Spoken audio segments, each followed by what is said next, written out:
성부와 성자 성령의 이름으로 아멘. 예수님과 어머니 하나 되신 성심을 통해 아버지 뜻 안에서 기도드립니다.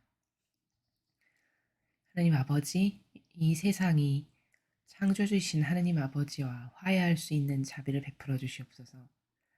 또한 아버지께서 말씀하신 바와 같이 속이는 자들, 특히 나라의 정치 세력, 그리고 전 인류를 지배하는 그 카발 세력, 이 악의 세력에게 부디 회개의 은총이 있기를 아버지가 말씀하신 대로 저희는 그저 맡겨드리며 기도드립니다.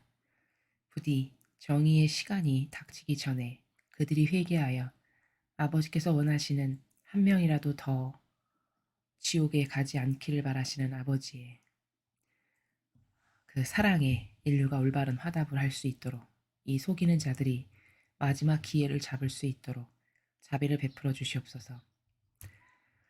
그리고 인신매매로 팔려가서 잡혀가서 죽임을 당한 그런 가여운 영혼들, 그들이 천상나라에서 영원한 생명을 누리며 아버지와 예수님 어머니를 배울 수 있도록 축복해 주시고, 더 이상 이런 비극적인 일이 이 지구상에서 일어나지 않도록 이것을 주도하는 이 전체주의의 모든 인간의 뜻을 어서 빨리 패배시켜 주시옵길 갈망으로 청원드립니다. 이 모든 기도 우리 주 예수 그리스도의 이름으로 기도드리나이다. 아멘. 성부와 성자와 성령의 이름으로 아멘. 안녕하십니까? 하느님의 뜻 성교의 피아스녀입니다. 오늘도 여러분들과 함께 성경 말씀 안에 담겨져 있는 아버지 다스림의 다양한 원리와 관점과 개념들에 대해서 여러분들과 함께 학습해 보도록 하겠습니다. 2022년 4월 4일 사순제 5주간 월요일입니다. 제1독서 다니엘서 13장 1절에서 9절, 15절에서 17절, 19절에서 30절, 33절에서 62절까지 말씀입니다. 그 무렵 바벨론에 요아킴이라고 하는 사람이 살고 있었다. 그는 수산나라고 하는 힐키야의 딸을 아내로 맞아들였는데 수산나는 매우 아름답기도 하거니와 주님을 경외하는 여인이었다. 수산나의 부모는 의로운 이들로서 그 딸을 모세의 율법에 따라 교육시켰다. 한편 요야킴은 아주 부유한 사람으로서 넓은 정원이 그의 집에 맞붙어 있었다. 그는 누구보다도 큰 존경을 받았기 때문에 유다인들이 늘 그를 찾아오곤 하였다. 그런데 그해에 어떤 두 원로가 백성 가운데서 재판관으로 임명되었다. 바로 그들을 두고 주님께서 이렇게 말씀하신 적이 있다. 바빌론에서 백성의 지도자로 여겨지는 재판관인 원로들에게서 죄악이 나왔다. 그들이 줄곧 요야킴의 집에 있었으므로 소송거리가 있는 이들은 모두 그리로 그들을 찾아갔다. 한낮에 사람들이 떠나고 나면 수산나는 남편의 정원에 들어가 거닐곤 하였다. 그렇게 그곳에 들어가 거니는 수산나를 매일 눈여겨본 그 두 원로는 수산나에게 음욕을 품게 되었다.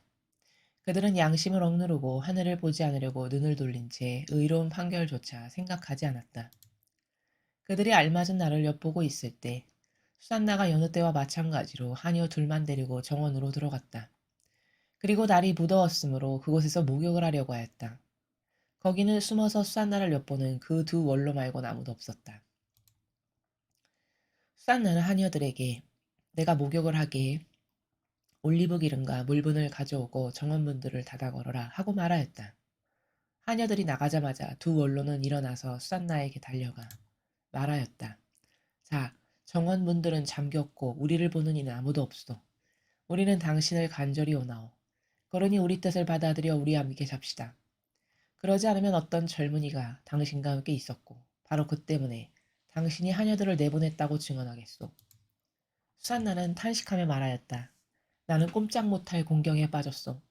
그렇게 하면 그것은 나에게 죽음이고 그렇게 하지 않는다 하여도 당신들의 손아귀에서 빠져나갈 수가 없을 것이오. 주님 앞에 죄를 짓느니 차라리 그렇게 하지 않고 당신들의 손아귀에 걸려드는 편이 더 낫소. 그러고 나서 수산나는 크게 소리를 질렀다. 그 두 원로도 수산나를 향하여 소리를 지르더니 그 가운데 하나가 달려가서 정원문들을 열어젖혔다. 집에 있던 사람들이 정원에서 나는 고함 소리를 듣고 연문으로 뛰어들어가 수산나에게 일어난 일을 보았다. 원로들이 저희 쪽에 이야기를 하자 하인들은 매우 수치스럽게 생각하였다. 수산나를 두고 누가 그와 같은 말을 한 적이 한 번도 없었기 때문이다. 다음 날 수산나의 남편 요야킴의 집으로 백성이 모여들 때 그 두 원로는 수산나를 죽이겠다는 악한 생각을 가득 품고서 그리로 갔다. 그들이 백성 앞에서 말하였다. 사람을 보내어 요아킴의 아내 힐케아의 딸 수산나를 데려오게 하시오. 그러자 백성이 사람을 보냈다. 수산나는 부모와 자녀들과 모든 친척과 함께 나왔다. 그러자 수산나 곁에 있던 이들과 그를 보는 이들이 모두 울었다. 그 두 원로는 일어나 백성 한가운데서 수산나의 머리에 자기들의 손을 얹었다. 수산나는 눈물이 가득한 채 하늘을 우러러 보았다. 마음으로 주님을 신뢰하고 있었기 때문이다. 그 두 원로는 이렇게 말하였다. 우리가 단둘이서 정원을 거닐고 있을 때 이 여자가 여종 둘을 데리고 정원으로 들어가더니 정원 문들을 닫아 걸고서는 여종들을 내보냈소. 그때 숨어있던 젊은이 하나가 이 여자에게 가더니 함께 누웠소. 정원 구석에 있던 우리는 그 죄악이 벌어지는 것을 보고서 그들에게 달려갔소. 그리고 둘이서 정을 통하는 것을 보긴 하였지만 그자가 우리보다 힘이 세어 붙잡을 순 없었어. 그래서 그자는 문을 열고 달아나 버렸어. 그 대신 이 여자를 붙들고 그 젊은이가 누구냐고 물었지만 이 여자는 것을 우리에게 알려주려고 하지 않았소. 이것이 우리의 증언이요. 그들이 백성의 원로이며 재판관이었기 때문에 회중은 그들을 믿고 수산나에게 사형을 선고하였다. 그때 수산나가 크게 소리 지르며 말하였다. 아, 영원하신 하느님, 주님께서 감추어진 것을 아시고 무슨 일이든 일어나기 전에 미리 다 아십니다.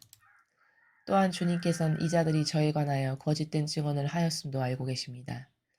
이 자들이 저를 해치려고 악의로 꾸며낸 것들을 하나도 하지 않았는데 저는 이제 죽게 되었습니다. 주님께서 수산나의 목소리를 들으셨다. 그리하여 사람들이 수산나를 처형하려고 끌고 갈 때 하느님께서는 다니엘이라고 하는 아주 젊은 사람 안에 있는 거룩한 영을 깨우셨다. 그러자 다니엘이 나는 이 여인의 죽음에 책임이 없습니다 하고 큰 소리로 외쳤다. 온 백성이 그에게 돌아서서 그대가 한 말은 무슨 소리요? 하고 물었다.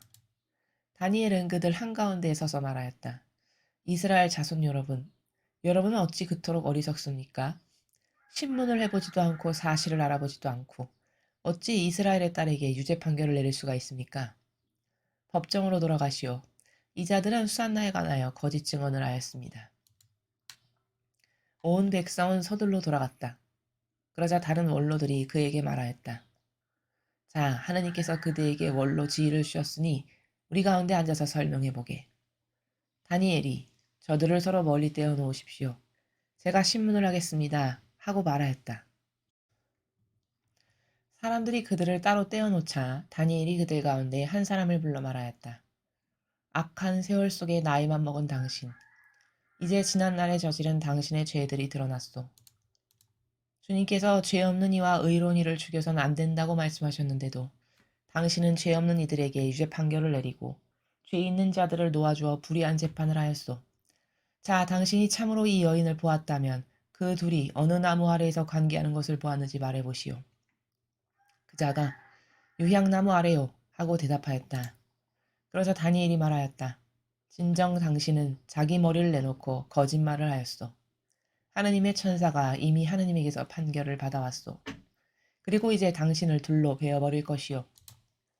다니엘은 그 사람을 물러가게 하고 나서 다른 사람을 데려오라고 분부하였다. 그리고 그자에게 말하였다.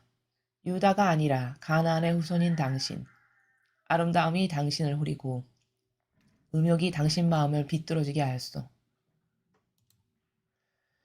당신들은 이스라엘의 딸들을 그런 식으로 다뤄왔어. 그 여자들은 겁에 질려 당신들과 관계한 것이요. 그러나 이 유다의 딸은 당신들의 죄악을 허용하지 않았소. 자, 그러면 관계하는 그들을 어느 나무 아래서 붙잡았는지 알게 말해보시오. 그자가 떡갈나무 아래요 하고 대답하였다. 그러자 다니엘이 말하였다. 진정 당신도 자기 머리를 내놓고 거짓말을 하였소. 하느님의 천사가 이미 당신을 둘로 잘라버리려고 칼을 든 채 기다리고 있어. 그렇게 해서 당신들을 파멸시키려는 것이요. 그러자 온 회중이 크게 소리를 지르며 당신께 희망을 두는 이들을 구원하시는 하느님을 찬미하였다. 다니엘이 그 두 원로에게 자기들이 거짓 증언을 하였다는 사실을 저희 입으로 입증하게 하였으므로 온 회중은 그들에게 들고 일어났다. 그리고 그들이 이웃을 해치려고 악의로 꾸며낸 그 방식대로 그들을 처리하였다. 모세 율법에 따라 그들을 사형에 처한 것이다. 이렇게 하여 그날에 무죄한 이가 피를 흘리지 않게 되었다. 주님의 말씀입니다. 하느님 감사합니다.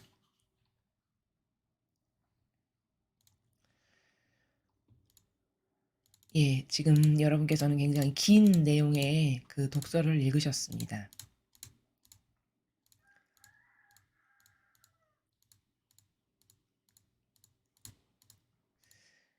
다니엘서 13장의 내용인데요. 오늘 우리는 이 일독서를 통해서 볼 수 있는 게 뭐냐면은 그 하느님의 종인 다니엘이라고 하는 사람이 얼마나 지혜로운가 라는 것을 지금 여기서 확인할 수 있죠. 그리고 이제 이 수산나라는 여인도 참 평상시에 하느님 앞에 올바른 여인이었구나라는 것을 확인할 수 있습니다. 어떤 부분에서 우리가 확인할 수 있냐면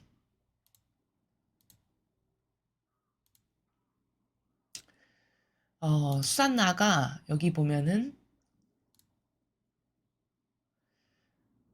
35절 훨씬 뒤네요. 자, 이제 모함을 해서 이제 이 수산나를 자기들 마음대로 하고 싶은데 호락호락하지가 않고 다른 모든 이스라엘의 힘없는 여인들은 다 자기 말을 듣고 자기에게 복종했는데 이 여인은 그렇지가 않고 절개가 있고 꼿꼿하니까 이 율법학자들이 봤을 때는 저거는 좀 다른 여자들하고는 다른데 우리한테 순종하지 않고 저런단 말이지. 저건 죽여 없애야겠다. 이렇게 악의를 품게 된 거죠. 그리고 이제 타협하지 않으니까 수산나라는 여인이 그것이 이제 마음에 들지 않는 거죠. 그래서 죽여야 되겠다는 모함을 씌워야 되겠다라는 것을 이제 하고 그런 마음을 먹고 이 수산나에게 잘못된 증언을 지금 계속 하고 있는 그런 상황이죠. 자, 그런데 그러함에도 불구하고 수산나는 굽히질 않죠. 앞에도 고백하는 내용을 보면 내가 하느님께 죄를 짓느니 차라리 당신들에게 죽는 게 낫다. 이렇게 말하는 장면이 있죠. 그런 것을 보면 이 수산나라는 여인은 굉장히 옳은 것에 아닌 것을 아니다라고 하고 옳은 것에 목숨을 걸 만큼 그 옳은 걸 지킬 줄 아는 그리고 하느님께 정직할 줄 아는 이런 꼿꼿한 여인이었음을 확인을 할 수 있죠. 그러다 보니 하느님께서 수산나의 마음의 그림자도 아시니까 여기 수산나가 이렇게 고백을 하죠. 크게 소리 지르면서 영원하신 하느님, 주님께서는 감추어진 것을 아시고 무슨 일이든 일어나기 전에 미리 다 아십니다. 또한 주님께서 이 자들이 저에 관해서 거짓된 증언을 하였음을 알고 계십니다. 저를 해치려고 악의로 꾸며낸 걸 하나도 하지 않았는데 저는 이제 죽게 되었습니다. 이렇게 논고를 드리죠. 하느님 아버지께. 그랬더니 주님께서 수산나의 목소리를 들으셨다. 이렇게 지금 나오고 있습니다. 자, 주님께서 수산나의 목소리를 들으셨다라는 것을 보았을 때 아버지께서 그 억울함의 성토를 다 들으시고 또 수산나는 앞에 지금 여태까지 반향한 나라나 처신하는 거나 마음가짐이나 정직성을 봤을 때 하느님으로부터 은총받을 만한 그릇이 준비되어 있었음을 그 믿음의 지혜나 그 믿음의 나라가 그것을 우리가 확인할 수 있죠. 그래서 아버지께서는 그 목소리를 들으시고 한 명을 파견을 하세요. 누구를 파견하시냐? 바로 다니엘을 파견하시는 거죠. 이 억울함을 벗겨주시려고. 그래서 처형하려고 이제 사람들이 끌고 가는데 하느님께서는 다니엘이라고 하는 젊은 사람 안에 있는 거룩한 영을 깨우셨다. 이렇게 보이죠, 지금. 그러니까 수산나도 훌륭했고 다니엘도 훌륭했는데 수산나는 그 하느님을 경외하는 마음이 올바라서 그것에 대해서 아버지가 응답하시기를 그래 너의 억울함을 내가 만인 앞에 낱낱이 밝혀서 그 억울함을 풀어줘야 되겠다 해서 다니엘을 파견하신 겁니다. 자, 그리고 이제 다니엘의 입장에서는 여기 보면 참 지혜롭죠. 그 두 사람이 그럼 어느 나무 아래서 관계한 거를 각각 따로 물어보죠. 그런 게 다 지혜인데 그런 지혜와 슬기는 모든 사람에게 있는 게 아닙니다. 절대. 아, 내가 이렇게 지금 난처하니까 이때 이런 지혜를 써야지. 이렇게 어떤 생각을 한다 해서 되는 일이 아니라는 거죠. 이거는 평소에 다니엘이라는 사람이 하느님과 어떤 관계성으로 살았길래 다니엘에게 이런 지혜를 주시는가라는 관점으로 보아야 그게 올바른 관점이라는 겁니다. 즉 다시 말하면 남에게는 이런 의견이 없잖아요. 그렇죠? 여기 수많은 군중이 있고 수많은 사람들이 있는데 다 마귀 말에 현혹돼서 검증도 안 해보고 사실 팩트도 따져보지 않고 그냥 율법학자 바리새인가 말했다는 걸로 막 그냥 아유 그런가 보다. 저 여인이 나쁜 여인일세. 이렇게 생각하는 거잖아요, 지금. 그 정도로 사람들이 무식하고 아둔하고 어리석은 거죠. 근데 다니엘은 그렇지가 않고 논고를 하나하나 사실관계를 따져봐야 되겠다라고 생각하고 사실관계를 따지는 그 방법까지도 참 지혜롭죠. 그럼 이런 게 똑같은 인간인데 다른 사람에겐 없으나 다니엘에게는 왜 있을까? 그게 바로 다니엘이 하느님과 하나 되어서 살아가고 있는 사람이라는 반증입니다, 오히려. 하느님과 하나 돼서 살아가고 있기 때문에 그 영혼 안에서 아버지의 뜻이 역사하시는 거죠. 이 억울한 일을 밝힐 수 있는 다양한 지혜도 주시고 의견도 주시고 이렇게. 그래서 평소 하느님과 함께 살았기 때문에 이러한 논고나 지혜나 슬기나 이런 것이 가능한 것이지 이것이 인간적 어떤 똑똑함, 인간적 지식을 가지고서 한다고 해서 되는 일이 아니다라는 거. 그렇다면 우리도 이런 다니엘이나 수산나와 같이 평상시에 하느님을 경외하고 모시고 살아가는 것을 내재화가 되면 될수록 우리 안에서 이런 다니엘과 같은 지혜와 슬기가 우리 안에서도 나올 수 있다라는 점. 우리는 그 솔로몬을 보면은 솔로몬이 그 초반에는 굉장히 치세를 잘했는데 점점 이제 후미로 갈수록 질이 떨어져 가지고 반향을 똑바로 못하고 우상을 섬기는 바람에 이제 눈에 나서 결국 갈라지긴 했습니다만 초반에는 굉장히 지혜로웠죠. 하느님이 마음에 들어하셨고 너가 나에게 원하는 게 뭐냐 물어보시니까 뭐 돈을 원하지도 명예를 원하지도 않고 주님 백성을 저는 이끌고 갈 그런 능력이 안 되므로 저에게 지혜를 주십시오. 그걸 청하는 것도 이쁘다라고 보셨고 이렇게 초반에는 반향을 잘했습니다. 근데 그때 하느님의 영으로 가득 차서 아버지와 교감을 잘하고 소통을 하고 늘 모시고 살았던 시절의 솔로몬에게는 지금 다니엘에게 있었던 것과 같은 지혜로운 사건이 하나 우리가 잘 알고 있는 게 있는데 그게 대표적인 게 뭐냐면 아이 하나를 들고 두 여인이 찾아오죠. 서로 자기가 저 아이의 진짜 엄마라고 주장을 하죠. 그래서 솔로몬에게 지혜로운 왕이시니까 판가를 해주십시오. 이렇게 하고 오는 겁니다. 그때 솔로몬이 어떻게 판결을 했나요? 그렇죠. 칼을 가져와서 그 아이를 서로가 자기 아이라고 하니까 두 동강을 내서 반씩 가지라고 하자. 이런 식으로 하죠. 그랬더니 진짜 엄마가 눈물을 뚝뚝 흘리면서 아니라고 자기가 포기하겠다라고 이렇게 이야기하죠. 그걸 보고 솔로몬이 저 여인이 진짜 엄마다라고 판결을 해주는 바로 그것도 뭘까요? 그것도 그 영혼이 하느님과 긴밀하게 하나 되어서 올바르게 반향을 하고 살아가니까 그 영혼 안에서 주님의 거룩한 영께서 그렇게 그 솔로몬이 똑똑하고 잘나서 그것을 하는 게 아니고 그 영혼 안에 살아가시는 아버지의 영께서 솔로몬이라는 영혼을 도구로 쓰시면서 그런 지혜와 슬기가 표출될 수 있게끔 그래서 억울한 일이 없게끔 하시는 영의 작용이라는 거죠. 자, 그래서 이런 것들을 통해 보았을 때 우리가 그 마라나타 메시지를 보면 아버지께서 맨날 나와 함께 살아라, 가까이 다가오너라 이런 말씀 자주 하시죠. 그게 왜냐? 이렇게 우리가 하느님을 모시고 살고 의식하고 매 순간 함께 살아야 우리의 영혼도 이런 다니엘과 같고 솔로몬과 같고 수산나와 같은 그런 반향을 할 수 있고 그래서 아버지의 충직한 도구로 쓰임받을 수 있기 때문에 그렇다라는 점입니다. 그래서 오늘 이 일독서에서 배울 점은 신앙은 철저히 하느님과의 관계성이거든요.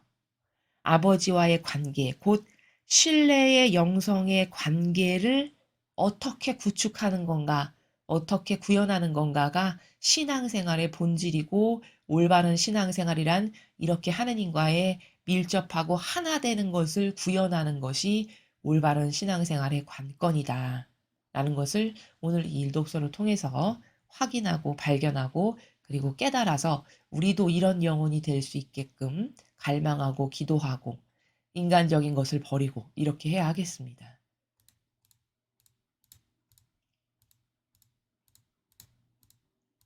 자, 계속해서 복음 말씀 보시겠습니다. 요한복음 8장 12절에서 20절까지 말씀입니다. 주님, 영광 받으소서. 그때 예수님께서 바리사이들에게 말씀하셨다. 나는 세상의 빛이다. 나를 따르는 이는 어둠 속을 걷지 않고 생명의 빛을 얻을 것이다. 바리사이들이 당신이 자신에 관하여 증언하고 있으니 당신의 증언은 유효하지 않소 하고 말하자 예수님께서 그들에게 이르셨다. 내가 나 자신에 관하여 증언하여도 나의 증언은 유효하다. 내가 어디서 왔고 어디로 가는지 알기 때문이다.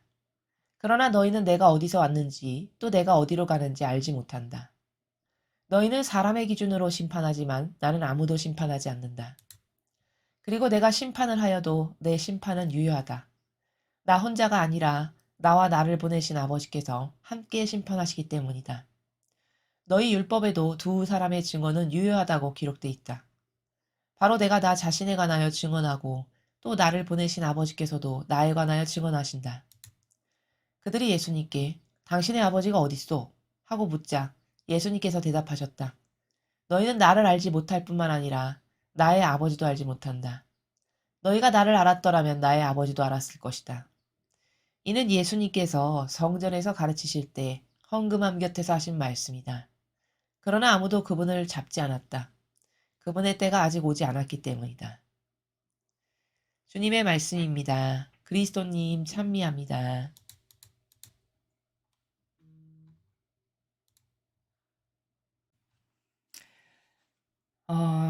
오늘 이 요한복음을 통해서 우리는 그 세력의 충돌, 즉 악의 세력과 예수님이신 선의 세력이 지금 충돌을 하여서 그 논쟁하고 있음을 보고 있습니다. 자, 그런데 여기서 하나 우리가 발견할 수 있는 건 뭐냐면 과학에 보면은 그 논리와 법칙이라는 것이 존재하거든요. 근데 법칙이라는 거는 변치 않는 진실을 법칙이라고 해요. 그러니까 예를 들면 만유인력의 법칙 이렇게 이야기를 하죠.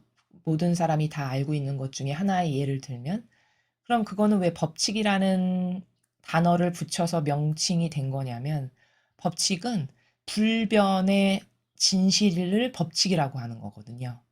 그래서 이거는 세상이 10년이 지나건 20년이 지나건 300년이 지나건 1000년이 지나건 변하지 않는 것.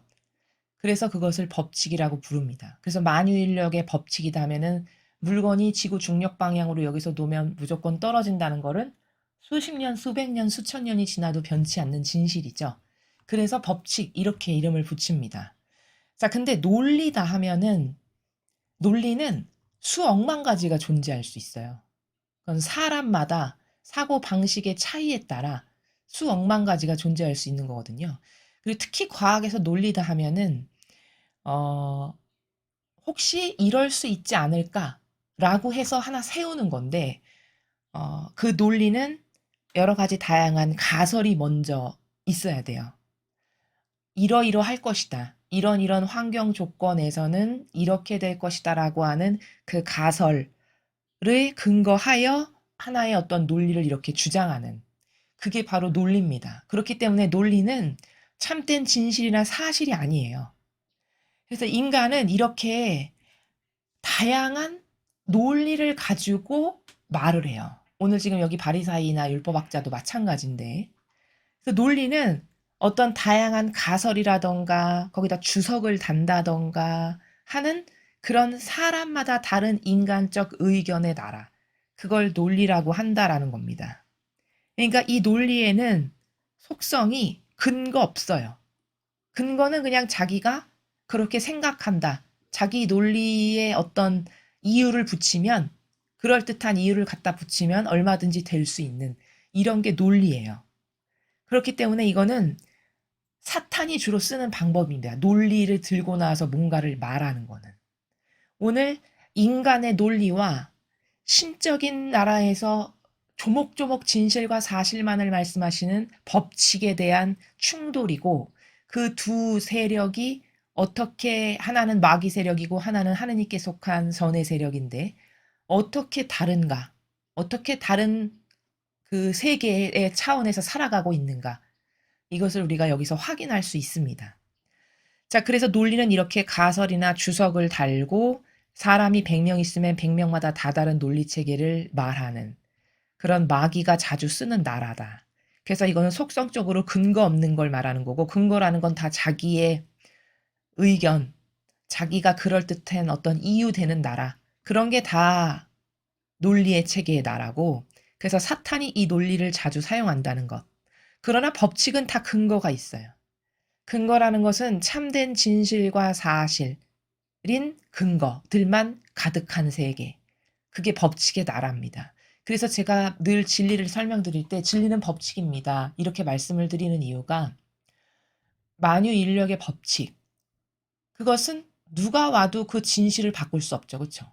아무리 이상한 걸 갖다 들이댄다 한들 그 진실이 달라지지 않아요. 그래서 법칙입니다.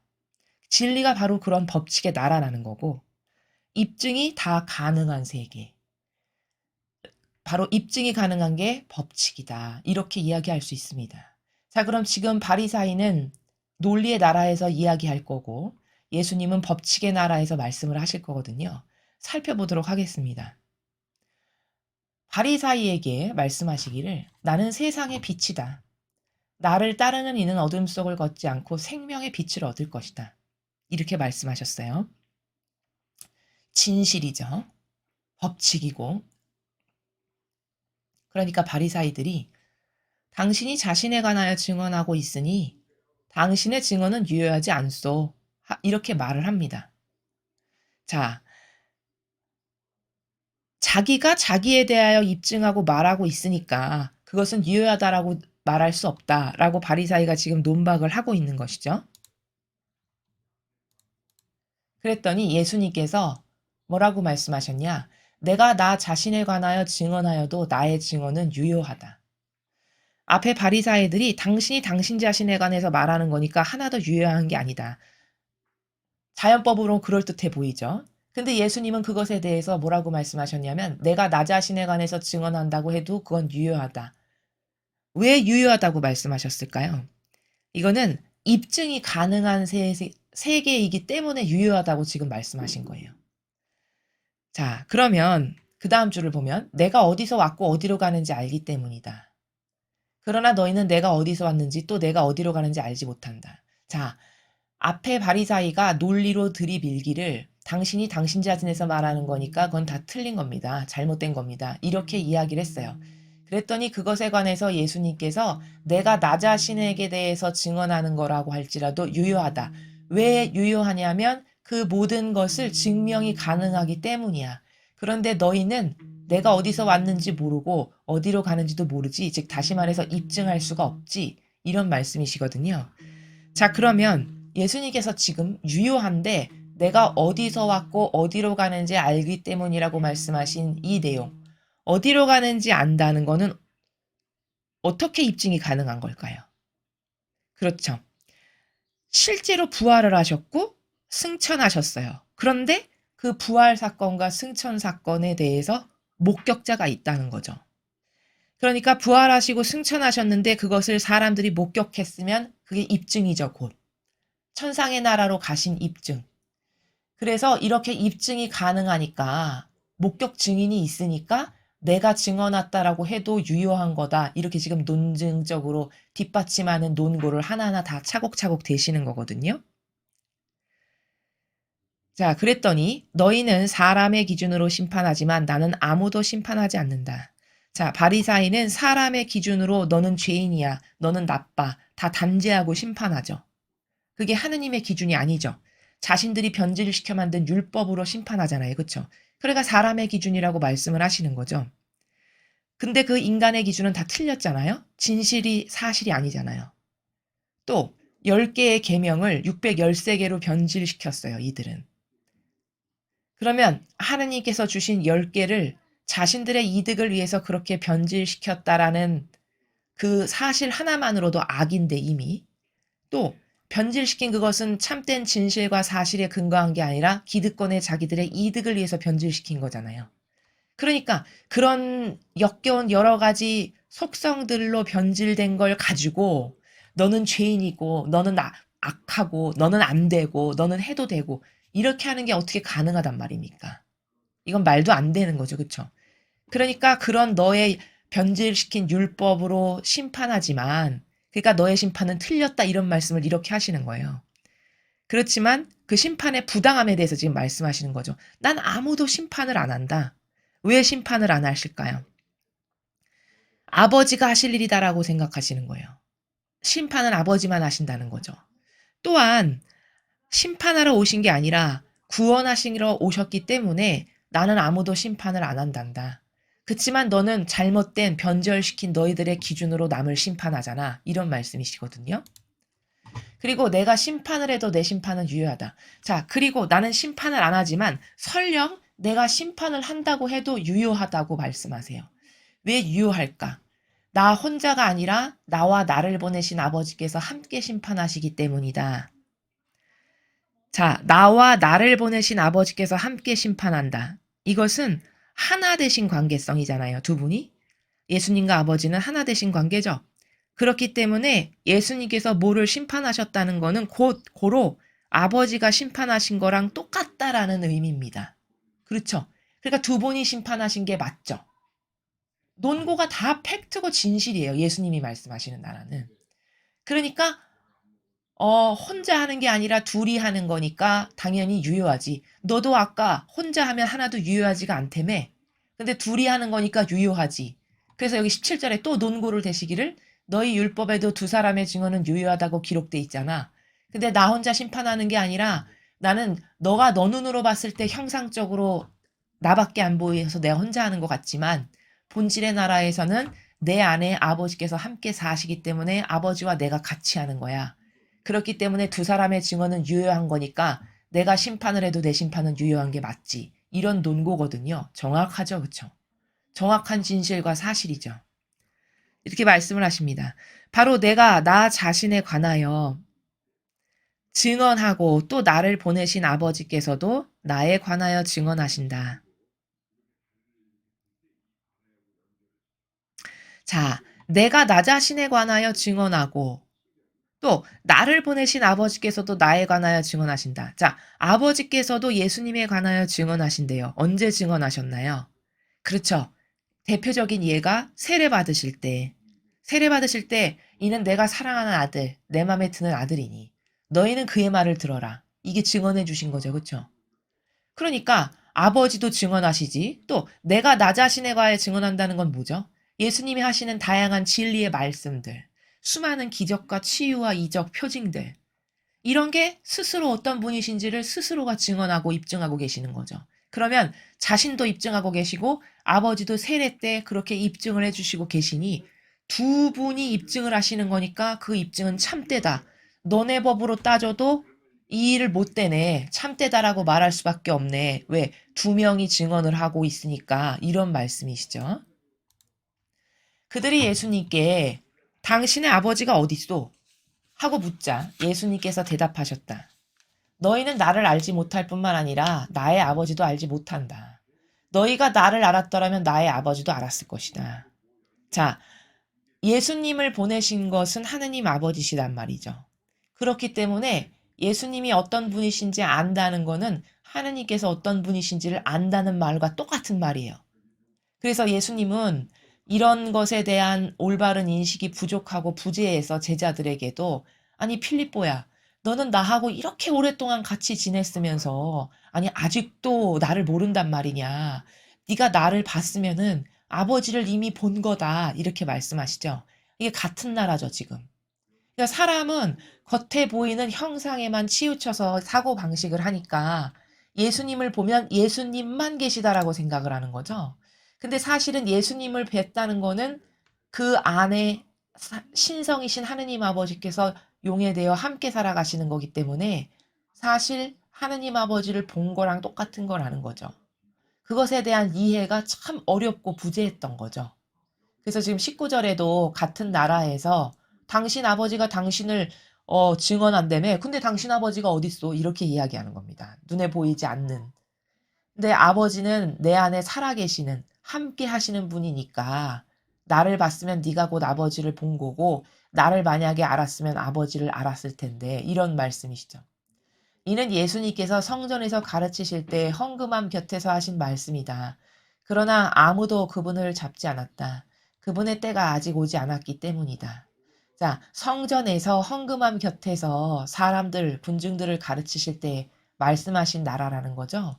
근데 이 말씀을 듣고 분명히 반감이 있었을 텐데 실제적으로 잡지는 못했어요. 왜냐하면 하느님 아버지께서 아직 그 예수님의 때가 오지 않으셨다라고 하셔서 설정하셔서 사람들이 함부로 대하거나 잡을 수 있게끔 허락하시지 않았기 때문에 그렇다라는 말씀을 지금 여기서 이렇게 하시는 겁니다. 자, 그래서 오늘 이 복음을 통해서도 우리는 인간의 논리라는 나라와 그 다음에 예수님은 무엇을 입증하실 때 법칙의 나라에서 입증을 하시는데 그 두 가지의 차이가 무엇인지에 대해서 배웠습니다. 논리는 다 100명, 1000명 있으면 1000명의 사람이 다 각기 다른 논리 체계를 펴요. 자기에게 이득이 되는, 자기의 자아가 옳다라고 여기는. 그렇기 때문에 이것은 진실도 아니고 사실도 아니고 참된 건 더더욱 아니죠. 시시때때로 말 바꿀 수 있고 시시때때로 달라질 수 있는 그게 논리의 세계예요. 그러나 아버지는 그리고 예수님은 법칙의 나라에서만 말씀하신다는 겁니다. 그 법칙은 달라지거나 변하지 않아요.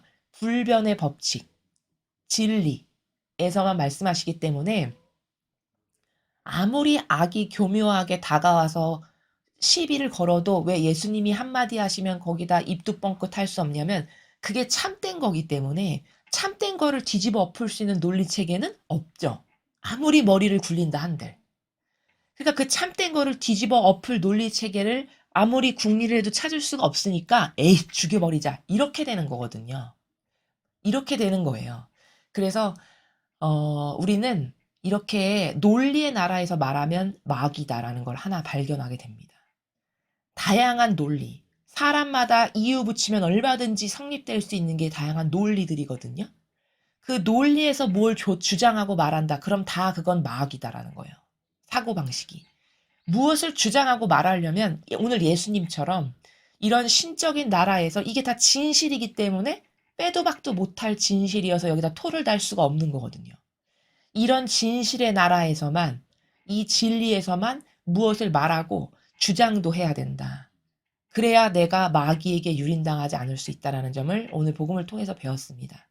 그리고 일독서에서는 다니엘과 수산나를 통해서 하느님과 평소에 어떤 관계성을 가지고 살아가는가는 굉장히 중요해요. 하느님과 밀접하고 매 순간 의식하면서 그분과 교감을 나누면서 살아가는 사람은 이렇게 아버지 역사가 그 각각의 영혼들 안에서 일어납니다. 그들을 도구로 쓰신단 말이죠. 그래서 생각지도 못한 지혜가 나오게 하고 생각지도 못한 어떤 슬기의 나라에서 마귀를 패배시키는 아이디어가 막 팍팍 나오잖아요. 그래서 우리도 이렇게 살고 싶잖아요. 그러려면 내가 평상시에 아버지와 예수님과 어머니를 항상 의식하고 사랑을 하고 그리고 어떻게 하면 기쁘게 해드릴까라고 하는 이 사실적 나라를 자꾸 구축하고 구현하는 사람에게는 아버지의 영이 그를 차지하셔서 다니엘처럼 수산나처럼 도구로 쓰시기가 좋은 영적인 상태가 되는 거다. 그 방법을, 그 비법을 늘 말씀을 드리죠. 함께 살아가는 거. 예수님과 어머니와 아버지와 이것을 열심히 구현을 해서 우리도 아버지께서 그리고 예수님과 어머니께서 우리들을 쓰실 수 있는 마음껏 쓰실 수 있는 그런 도구들이 되기를 갈망해야겠습니다. 이상으로 2022년 4월 4일 사순제 5주간 월요일 복음회사를 마치겠습니다. 감사합니다.